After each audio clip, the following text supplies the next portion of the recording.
You may ask, what is all of this? This may be why some people are selling. That used to be a golf course, and it was purchased by a developer, and now they are developing this with lots of homes. It's a golf course that was purchased and then subdivided. So that's, right behind Huntington Woods, which is not a detriment by any stretch, but it certainly has changed the dynamic of what is around the property.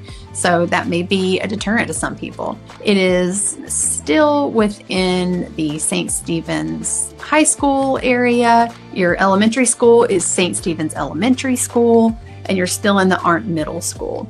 So one thing I want to point out about Huntington Woods, as with many townhome communities, there is an HOA. And it is mandatory. It's actually $223 a month. So you have to consider that if you're looking at your budget and what you want to spend and what your mortgage will be. Keep in mind that different townhome communities and condo communities, and there is a difference between a townhome and a condo, and we could get into a whole thing about that.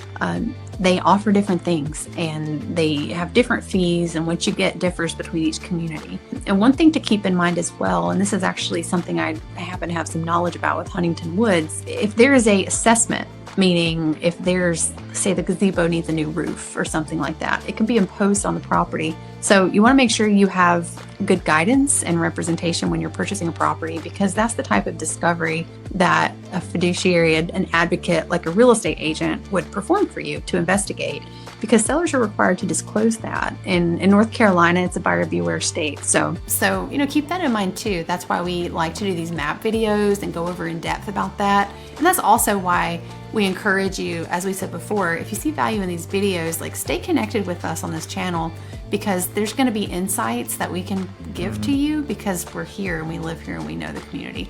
So whether you're buying in North Carolina or any other state, we highly recommend having an advocate here to, get this information for you, because that's things you wouldn't necessarily know. Another thing that's interesting about Huntington Woods, they don't just have covenants, they have a homeowner's handbook, which you don't actually see very often. So I wanted to share that on my screen. There's 12 pages of information about what's covered, what is not, when the meetings take place, where to take your trash, how the pool and the gazebo works, courtesies that they ask about pets, just stuff like that. So I just found that very interesting. I love seeing communities that are structured enough to have that sense of direction and standards, because it helps protect your property as well. So I think they've done a really good job at